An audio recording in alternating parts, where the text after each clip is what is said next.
Hello students, today we are going to discuss about the scalar and vector. This is the beginning of 11th, which is the most important chapter I think as far physics is concerned. जब भी आपको numericals करना हो तब आपको दो quantity मिलेंगे, एक स्केलर एक वेक्टर. स्टैंडर्ड 10 तक आप लोग जो एडिशन सब्ट्रैक्शन मल्टीप्लिकेशन पढ़े हो वो सब सारे के सारे स्केलर बेस्ड है. वेक्टर का तुम लोग को नहीं पढ़ाया गया. So let us know how to add vectors, how to subtract vectors and how to multiply vectors. Because without the knowledge of addition, subtraction and multiplication, you cannot solve the problems or numerical in physics based on vectors. So that's why it is very important to know about the vector and their applications. So before that, let me tell you what do you mean by physical quantity. So in physics, we are having more than 190 physical quantities. उसमें से कुछ लोग आप 10th में पढ़े हो, जैसे कि स्पीड हुआ, आपका वेलोसिटी हुआ, वर्क हुआ, फोर्स, एनर्जी, कुछ आप लोग पढ़े हो, टेम्परेचर वगैरह सब कुछ पढ़े हो. मगर यहाँ हम लोग जो फिजिकल क्वांटिटी की बात कर रहे हैं, फिजिकल क्वांटिटी मतलब जो क्वांटिटी को आप मेजर कर सकते हो. The measurable quantity is a physical quantity. तो मेजरेबल मतलब जिसको मेजर करने के लिए आपके पास इंस्ट्रूमेंट है, आपके पास प्रॉपर यूनिट है, उसे कहते हैं फिजिकल क्वांटिटी. तो फिजिकल क्वांटिटी बच्चों बेसिकली जब हम एक्सप्रेस करते हैं फिजिकल क्वांटिटी, जब हम फिजिकल क्वांटिटी के साथ डील करते हैं तो क्वांटिटी दो तरह के होते हैं. एक होता है स्केलर और एक होता है वेक्टर. तो अगर एग्जाम्पल की बात करें आप लोग समझ जाओगे. स्केलर जैसे कि आपको पता होगा आपका डिस्टेंस, आपका स्पीड या वॉक. ऐसे वेक्टर का एग्जाम्पल की बात करें तो ये होगा आपका डिस्प्लेसमेंट और आपका ये होगा वेलोसिटी और होगा आपका फोर्स. तो इसमें से डिफरेंस क्या है? जब हम लोग डिस्टेंस की बात करते हैं तो हमेशा आप लोगों को डिस्टेंस एक्सप्रेस करने के लिए दो चीज चाहिए होता है.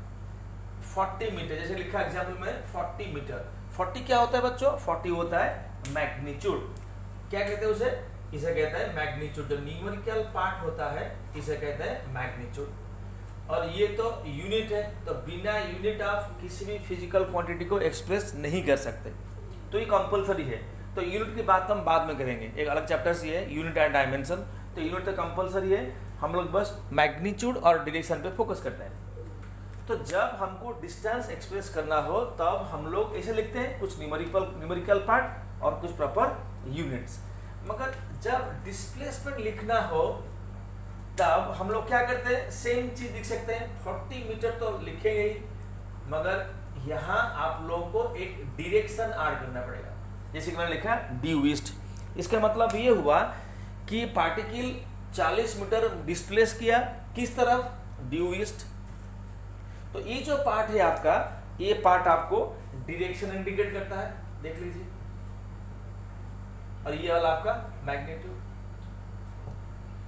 तो ऐसे बहुत सारे क्वांटिटी है जिसे एक्सप्रेस करने के लिए हम लोगों को यूनिट भी चाहिए, डायरेक्शन भी चाहिए.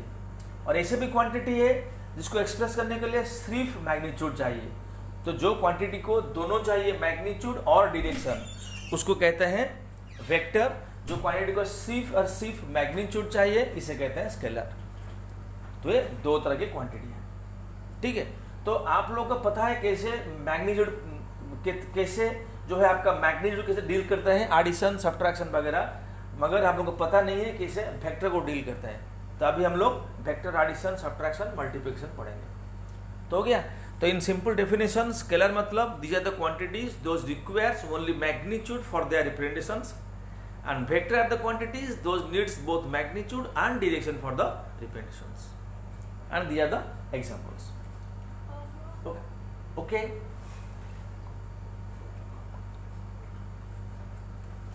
Now अब चलो पता करते हैं बच्चों टाइप्स ऑफ वेक्टर के.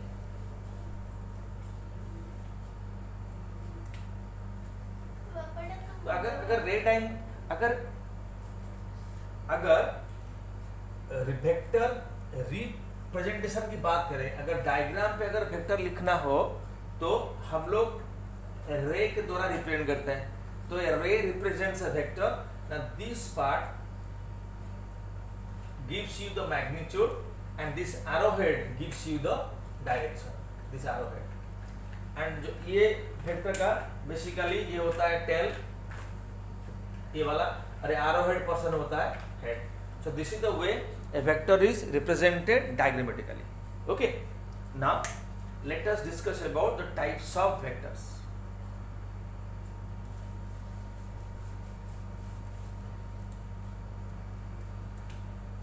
जो टाइप्स ऑफ वेक्टर्स की बात करें, बहुत सारे वेक्टर्स हैं, तो ये जानना जरूरी है। जैसे कि आपका हुआ parallel vectors, number 2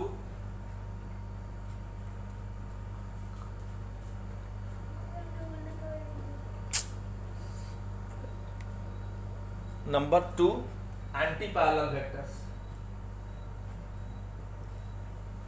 ओके, चलो ये पता करते हैं क्या पैरेलल होता है, क्या एंटी पैरेलल होता है। तो पैरेलल मतलब एक वर्ड से समझे तो पैरेलल मतलब सेम डायरेक्शन। अगर दो वेक्टर या उससे ज्यादा वेक्टर सेम डायरेक्शन पे एक्ट हो तो उसे कहते हैं parallel vectors. Similarly anti parallel मतलब ये हुआ आपका अपोजिट डायरेक्शन। तो अपोजिट मतलब एक अगर ईस्ट पे है तो दूसरा वेस्ट पे, एक अगर साउथ पे है तो दूसरा नॉर्थ पे है, एक अगर पॉजिटिव एक्स एक्सिस पे है दूसरा नेगेटिव एक्स एक्सिस पे है, ये होता है अपोजिट वाला एंटी पैरेलल पैरेलल। मैं एग्जांपल दिखा देता हूं अभी। देखिए ये दोनों वेक्टर्स जैसे मैंने बताया था आपको, तो मैग्नीट्यूड ए का ज्यादा है, देखिए ना, ए का मैग्नीट्यूड ज्यादा है, बी का कम है, ठीक है, मगर दोनों का दोनों डायरेक्शन सेम है, both are directed towards right, that's why they are parallel. अगर एंटी पैरेलल की बात करें तो ये अपोजिट है, तो इसका मतलब हुआ एक अगर मान लीजिए टुवर्ड्स राइट है तो दूसरा टुवर्ड्स लेफ्ट होगा। देख लीजिए ये जो पेयर हमने लिखा, सी डी पेयर हमने लिखा, ये दोनों एंटी पैरेलल है क्योंकि ये दोनों अपोजिट है। ये दोनों का एंगल, ये दोनों के बीच में एंगल जो है 180 है, ये दोनों के बीच में एंगल 0 है। फिर बात करते हैं इक्वल वेक्टर की। तो इक्वल वेक्टर क्या होता है बच्चों? इक्वल मतलब सब सेम होता है, मैग्नीट्यूड भी सेम, डायरेक्शन भी same, same magnitude and same direction. तो अब देख लीजिए ये होगा आपका, बिल्कुल सेम वेक्टर। मान लीजिए ये ई है, ये एफ है, तो ये दोनों equal in magnitude, opposite in direction होंगे। क्लियर? अब नंबर 4 ये होता है नेगेटिव वेक्टर। तो नेगेटिव वेक्टर मतलब मैग्नीट्यूड सेम होगा, डायरेक्शन अपोजिट होगा। नेगेटिव मतलब मैग्नीट्यूड सेम होगा और डायरेक्शन जो है वो अपोजिट होगा। देख लीजिए, तो एग्जाम्पल की बात करें, एक अगर ए होगा तो दूसरा माइनस ए होगा। देख लीजिए, अगर ये एक वेक्टर जी है तो ये एक वेक्टर मान लो एच है, एच, तो ये दोनों के दोनों equal in magnitude, opposite in direction. तो हम लोग लिख सकते हैं जी इक्वल टू माइनस एच, इस तरह हम लिख सकते हैं। दोनों का मैग्नीट्यूड सेम है, डायरेक्शन अपोजिट है। ठीक है, अच्छा, विचार हो गया तो मिटा देते हैं, फिर डिस्कस करते हैं दूसरी टाइप। तो इसका मतलब ये है बच्चों, हर इक्वल वेक्टर पैरेलल होंगे और हर पैरेलल वेक्टर इक्वल नहीं होंगे। हर नेगेटिव वेक्टर्स एंटी पैरेलल होंगे, हर एंटी पैरेलल वेक्टर नेगेटिव नहीं होंगे। तो फिर बात करते हैं ऑर्थोगोनल की। बच्चों ऑर्थोगोनल मतलब परपेंडिकुलर वेक्टर्स, मतलब एंगल 90 डिग्री। देख लीजिए, ये आई वेक्टर और जे वेक्टर ये दोनों ऑर्थोगोनल है क्योंकि ये दोनों परपेंडिकुलर है। तो परपेंडिकुलर वेक्टर मतलब ऑर्थोगोनल। Number 6 collinear vectors. तो बच्चों को मतलब कॉमन होता है, को मतलब कॉमन, लीनियर मतलब एक लाइन। तो अगर वेक्टर्स एक लाइन पे एक्ट हो तो उसे कहते हैं कोलिनियर वेक्टर्स। जैसे कि देख लीजिए, एक्टिंग अलोंग कॉमन लाइन, एक ही लाइन पे एक्ट हो रहे हैं। ऑर्थोगोनल तो हो गया आपका परपेंडिकुलर, ये हो गया आपका एक्टिंग अलोंग ए लाइन, ठीक है।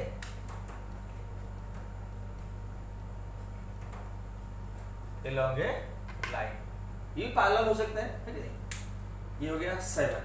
फिर बात करते हैं 7 का को इनिशियल। को मतलब कॉमन, इनिशियल मतलब स्टार्टिंग पॉइंट। तो इसका मतलब ये हुआ जो वेक्टर का स्टार्टिंग पॉइंट सेम होगा, सेम इनिशियल पॉइंट। इनिशियल मतलब स्टार्टिंग पॉइंट, उसे कहते हैं को इनिशियल। देख लीजिए एग्जांपल्स, ये सारे के सारे वेक्टर्स को इनिशियल होंगे। सारे के सारे वेक्टर का इनिशियल पॉइंट सेम है, अगर एंड हो या फिनिश हो तब भी चलेगा। इस सारे के सारे क्या होंगे, को इनिशियल हो सकता है, एंडिंग पॉइंट या फिनिशिंग पॉइंट। ये 7 हो गया। 8 को प्लानर। को प्लानर मतलब सेम प्लेन। तो सेम प्लेन मतलब अगर सारे के बहुत सारे वेक्टर्स एक प्लेन पे एक्ट हो रहे हो तो उसे कहते हैं को प्लानर। अभी जितने सारे वेक्टर्स व्हाइट बोर्ड पे हैं सारे के सारे को प्लानर्स हैं, सेम प्लेन पे है। आपकी कॉपी पे जितने सारे वेक्टर होगा, बुक पे होगा, सारे के सारे को प्लानर होंगे। Number 9 knoll vector. तो नॉल वेक्टर मतलब जीरो मैग्नीट्यूड। नॉल वेक्टर मतलब जीरो मैग्नीट्यूड। तो जीरो अगर मैग्नीट्यूड हुआ तो डायरेक्शन नहीं हो सकता, क्योंकि अगर मैग्नीट्यूड जीरो है तो डायरेक्शन की सवाल ही नहीं है। तो इसका मतलब ये हुआ जैसे कि हम लोग स्केलर में जहां जहां जीरो यूज करते थे, वेक्टर में अगर हमको जीरो चाहिए एक्सप्रेस करने के लिए तो जीरो का जगह हम लोग जीरो वेक्टर लिखेंगे, ठीक है। तो जब भी आपको चाहिए, एग्जाम्पल देता हूं मैं। देखिए, मान लीजिए एक टेबल के ऊपर एक बॉडी है, एक बुक है। तो बुक तो रेस्ट में होगा, ठीक है। तो रेस्ट मतलब उसके ऊपर नेट फोर्स जीरो होगा। तो अगर कोई पूछे what is the net force on the book, तो आप लोग यहाँ जीरो नहीं लिख सकते, क्योंकि फोर्स एक वेक्टर है। आप लोग यहाँ जीरो वेक्टर लिखोगे। बता देता हूं किसे लिख सकते हो, या आप जीरो लिख के उसका यूनिट लिख दो, ये हो गया। आप लिख सकते हो नॉल वेक्टर। तो इसका मतलब ये हुआ कि जब भी आपको वेक्टर में जीरो लिखना हो, आपको नॉल वेक्टर ही एक्सप्रेस करना पड़ेगा, ठीक है। The last one and not the least, the most important one is your unit vector। क्या बच्चों, ये है यूनिट वेक्टर। तो आपको तो पता होगा यूनिट मतलब 1, तो इसका मतलब ये यूनिट मतलब 1। तो ये वेक्टर ये है जिसका मैग्नीट्यूड है 1। किसी भी वेक्टर अगर उसका मैग्नीट्यूड 1 होगा, हम कह सकते हैं उसको यूनिट वेक्टर, ठीक है। जैसे कि अगर मान लीजिए यूनिट फोर्स, क्या कहेंगे हम, 1 न्यूटन। यूनिट डिस्टेंस 1 मीटर, या यूनिट वर्क 1 जूल। तो यूनिट मतलब 1 यहाँ। तो यूनिट वेक्टर मतलब जिस वेक्टर का मैग्नीट्यूड 1 हो उसे कहते हैं हम लोग यूनिट वेक्टर, ठीक है। मगर डायरेक्शन कहाँ होगा, थोड़ा यहाँ ध्यान से देखिए बच्चों। हमको ये तो पता चल गया कि वेक्टर का 2 चीज होता है, एक होता है मैग्नीट्यूड, एक होता है डायरेक्शन।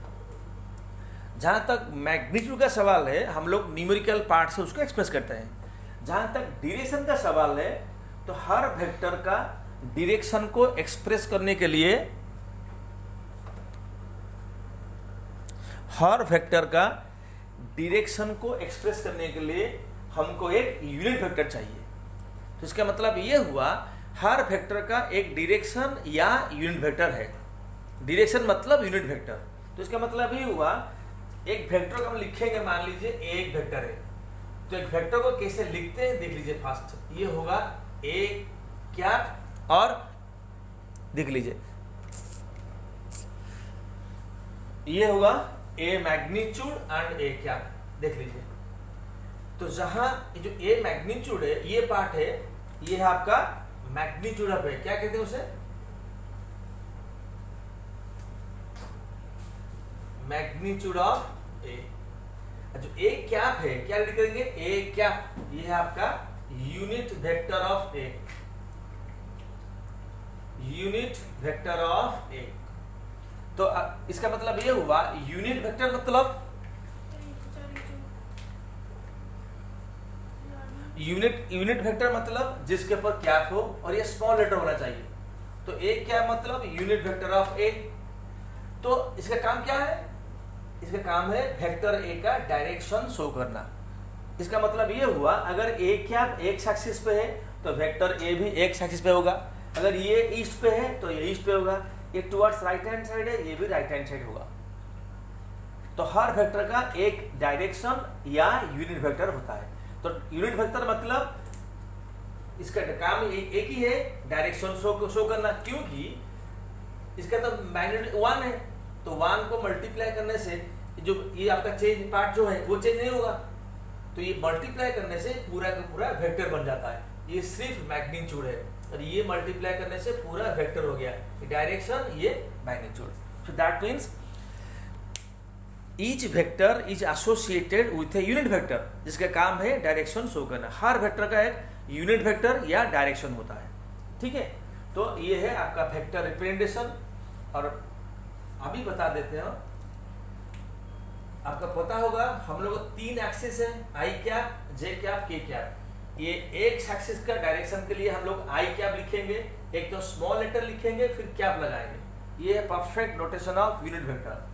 वाई एक्सिस के लिए आपका जे कैप है और जेड एक्सिस के लिए आपका के कैप है।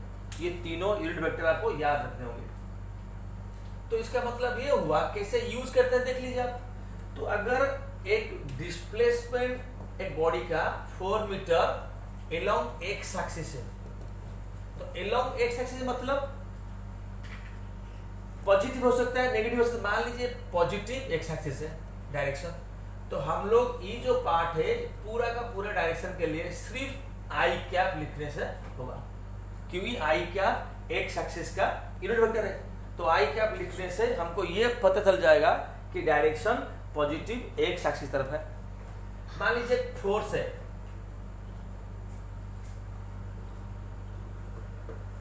मान लीजिए कि फोर्स है, मान लीजिए -6 न्यूटन के कैप।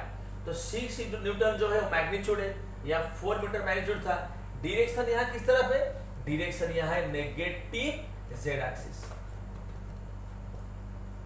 तो मैग्नीट्यूड 6 न्यूटन है, डायरेक्शन यह, ठीक है। तो आई कैप एक्स एक्सिस का, जे कैप वाई का, के कैप का जेड एक्सिस का है। तो इस तरह हम लोग ये मैग्नीट्यूड, यूनिट और यूनिट वेक्टर, ये तीनों ये मैग्नीट्यूड, ये direction. Thank you guys. In the next class we'll discuss about the magnitude and direction of vectors.